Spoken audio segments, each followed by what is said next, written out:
So this color is modern steel metallic. It's been around for quite some time for the Honda products. This is the Touring with the 2.0 liter 4-cylinder. It has 252 horsepower. It has a 10-speed automatic transmission, 19-inch wheels, 4-way disc brakes, paddle shifters, and then some. I mean, it has a ton of technology: remote start, push button start, front back parking sensors, LED headlights. I could literally go on for days about what the car has. Let me show you some of the key features that you're going to notice and like about the vehicle that really sets it apart from its competition and makes it one of America's most popular sedans right now.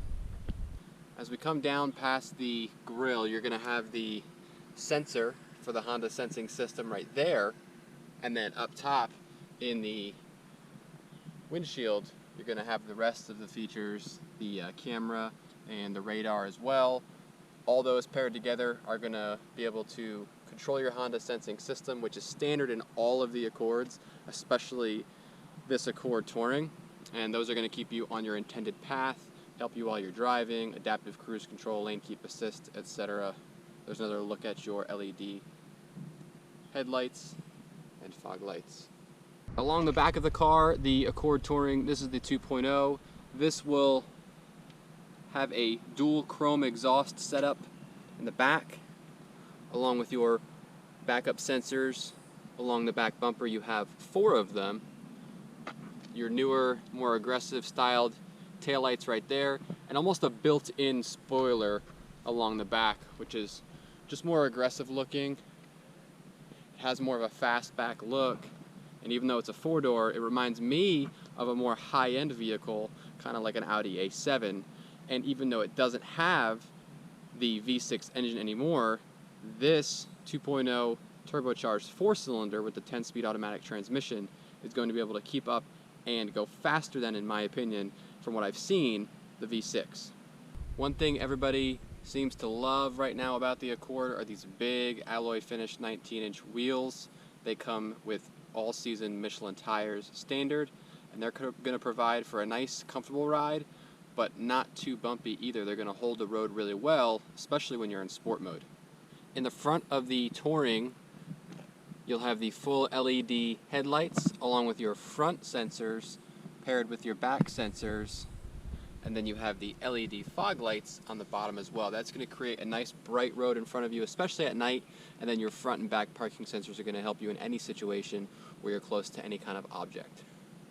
You'll notice up here that the Accord Touring provides you with chrome handles, and you can just tap these 3 ridges right here to lock and unlock. Here's a look at your window sticker. You'll notice that even on the turbocharged Touring, 26 average, 22 city, 32 highway. Not bad for a car that has a ton of power. As you notice right there, you're going to have 252 horsepower on this car with the paddle shifters, eco and sport mode. Car comes in at $36,690, which is listed right there on the window sticker. As always with every new Honda, you're going to have roadside assistance for the first 3 years or 36,000 miles. Just call this number on your driver's side window. And that is huge because if you're on a road trip or driving anywhere in North America any time of day, you run out of gas, get a blowout, anything like that, they'll tell you to your nearest Honda dealership. So I love that perk about all of the new Hondas from, I believe, 2015 and forward. On the Touring model, you're going to have these nice stitched and perforated seats so the ventilation can get through that. This is the gray interior and the outside is modern steel metallic, but you have the bolsters, which are really comfortable, kind of keep you in your place as you're driving along. Headrests are comfortable. Down here you're going to have your 12-way power seats with 4-way lumbar, up, down, and in and out. I like how these tilt up too, underneath your knees. And then in the center, you're going to have this nice long armrest, and when that comes up, you're going to have plenty of storage in there, along with a USB port there and a power outlet. And then in the center here, you have your other USB port, power outlet, and a wireless phone charger for compatible phones as well in there. Super convenient, You do not have a lack of storage or charging capabilities in this car, and you can't beat the wireless charging as well. In the back, you're going to have the wood grain carried through the whole car, but you have your three-way heated seats in the back. They're outboard seats, so left and right. 3 different levels of heat there, 3 different levels of heat in the front, driver and passenger, along with the ventilated seats. And again, tons of leg room back here. This is the gray interior. They carry along the stitching, the perforation back here as well. Some bolstering here. This is all nice leather though, carried out all the way to almost the side of the car right here.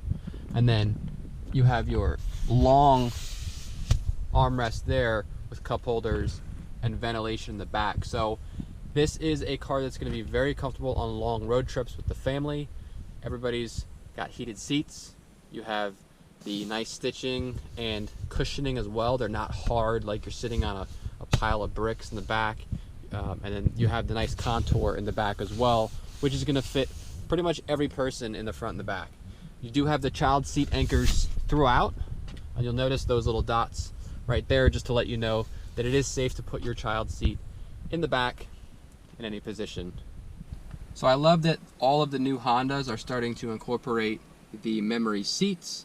On the driver's side, this is a 12-way power seat, and this has 1 and 2 memory settings. And then coming over here, you're going to have your Honda sensing controls, your heads-up display controls, and your parking sensors on and off, which is this button right here. You can turn those off if they're getting annoying. If you don't like the beeping or it's excessive, you can control that.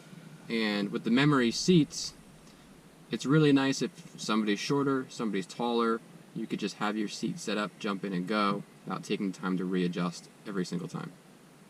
So what you'll notice on the left side of your information screen directly behind the steering wheel is that when you hit this little wheel on the steering wheel, you're going to go up and down through this menu.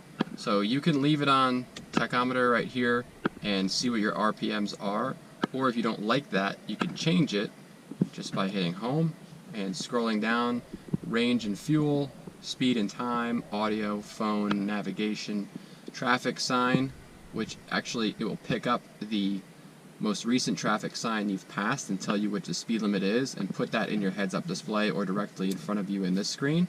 Or it'll have your driving support, which is like your Honda sensing features, driver attention monitor, maintenance, safety support, and other warnings as well. Coming across the center here, you're going to have your push button start, standard of course in this car, with remote start as well, so you can heat it up or cool it down at your convenience depending on the weather. And you'll notice your air-cooled seats here and heated seats here on both driver and passenger side, and in the rear you're going to have heated seats. And then as we come across, you're going to have your dual climate control, which is all digital and very, very easy to use, whether you're barehanded or you have gloves on in the winter time. None of it is hard to use or push like some of the other vehicles you may have with electronic buttons or stuff like that. And then along the top, you'll notice you have that wood grain they're starting to incorporate in all of the newer Hondas, and that just gives it a nice more high-end look, unlike the traditional models in the past. When using the Garmin navigation, this is what your map will look like right away, and then you can hit the Where To button, and this will bring you to all of your options. You can hit Go Home, Search Tools, Saved, etc. What I like about it is that you can go straight into categories and look up all of your local restaurants, shopping, everyday life, gas stations if you don't know where you are and you're running out of gas. It's really cool if you go to everyday life, it'll have things like auto services, car washes, colleges and universities, community services, and more. Fitness gyms, laundry services. So most navigation systems won't really have all the detail that this one has. And if you don't like this one, you can still use your Apple CarPlay or Android Auto, which are going to pull from the maps on your phone. And that's nice because you can say, go to the nearest Chick-fil-A or go to the nearest Starbucks, and it'll pull it right up based on location and bring you to the nearest one. Alright, so for any of you Android users, you have the NFC connectivity. And what that means is you can just take your Android phone, touch it right on top of this little logo right here, and it will automatically connect to Bluetooth. Also, you can share pictures to your display screen as well, and make that custom. But you can automatically pair your phone right by just tapping that button. One of the first things you'll notice as you get into the car is that you don't have a traditional shifter knob for the transmission. You're going to have a 10-speed automatic transmission, which means you're going to have these buttons here. You're going to push all of them except for reverse, which you'll click back. And then you have these buttons right here, sport and econ mode, which is how you'll change the mode of how the vehicle drives. And then, like all new Hondas, you're going to have your electronic parking brake and brake hold. That's the biggest thing to get used to. There's really no place to rest your hand, but it's a huge benefit in the long run.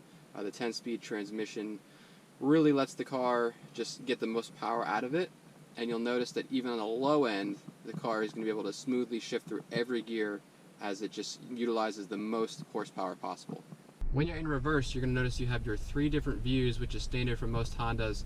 This is all touch, so you'll have your wide angle, top down, and this is straight down vertically past your bumper, which helps in any situation really in any of the major parking lots, so you can see all the way around the back of the car. And my favorite is the cross traffic monitoring. So if you're backing out of a parking space, there's tall vehicles on either side of you, and you can't see who's coming from the left or right. Say they're going to T-bone you, that's going to beep and show you now from which way that person's coming, so you don't get hit from the left or right. This one now is going to show you an overhead view of the Accord. It doesn't give you a camera view, but it will give you where the sensors are picking up, so you know that yes, you're going to hit something from behind, but where are those sensors picking something up? Is it the front right? Is it the back left? Is it directly behind me? I just can't see it. Now you can refer to this screen, and it gives you a little bit more updated view, and you can see exactly where your obstructions are behind the car or in front of the car. As we come across the steering wheel, you'll notice you have quite a bit of buttons, but that's okay because everything's really easy to control and use once you look at it for the first or second time. You have your volume controls here, along with your Bluetooth and Android Auto, Apple CarPlay voice button here, and your home button here. That is going to change what you see in the center screen here, which I'll show you in just a second. You can use this to dial through what you see in the screen. You can see it right there in the background. And then you have your back button, volume right here, volume up and down. And then over here you're going to have your left and right. So what I can do is change my favorite radio stations here, and then I can also change the source as well. Alright, so we're getting onto the highway up here, and one thing I already noticed, which is really cool, is that the 10-speed automatic transmission doesn't really take a lot of time to hunt around or find which gear it should be in. So you're going to find a lot of low-end power out of that transmission, just from the turbo in general. It doesn't have to be from the sport mode or economy mode. But when you have it in sport mode or normal, you're going to have a ton of low-end power out of the transmission.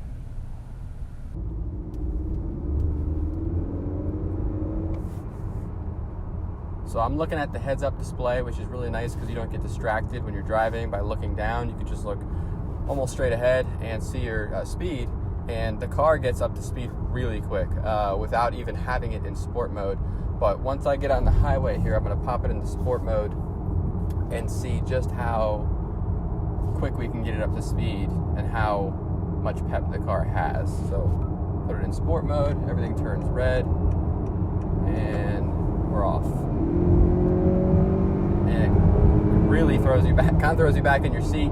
You're automatically right up to speed, and you hear like a nice low growl out of it. So it's not a V6, but this thing performs, I think, better than a V6. It handles better because of the new redesign. So with the suspension, there's low body roll. If you just hit it real quick, you get that nice low growl. It has a nice exhaust note, and you're gonna get up to speed pretty quickly. You can get over the speed limit pretty quickly as well. But this is a nice car for somebody who wants to just drive back and forth to work. Put it in econ mode, gets nice and soft and cushy, and then if you put it into sport mode, you can get around anybody you want to and get in and out of traffic with ease, to say the least. And then it's a nice car for road trips. It's a nice family car as well, so it's really well-rounded, which is the best part about it. Blind spot monitoring works really well. That's working. And then you have your Honda sensing features, which work really well. adaptive cruise control, lane keep assist are all working right now. Another cool part is that you have the paddle shifters, so you can pretend like it's a manual transmission. You can downshift or go all the way up throughout the gears just by clicking plus or minus on the steering wheel. One of the really cool features about the heads-up display that I like is that you have the speed limit right there in front of you. So as you pass the speed limit sign, the car is going to pick that up and put it right in front of you, right next to your speed, your miles per hour. So as I'm sitting here at a red light, just a couple things that I noticed is that the car is really roomy. The steering wheel has a nice feel to it. You have plenty of space on both sides. Even if you have a passenger over here, you're not bumping elbows. Plenty of headroom, shoulder room, and again, it's just spacious. And you have a lot of cargo space in the center here and in the center here as well.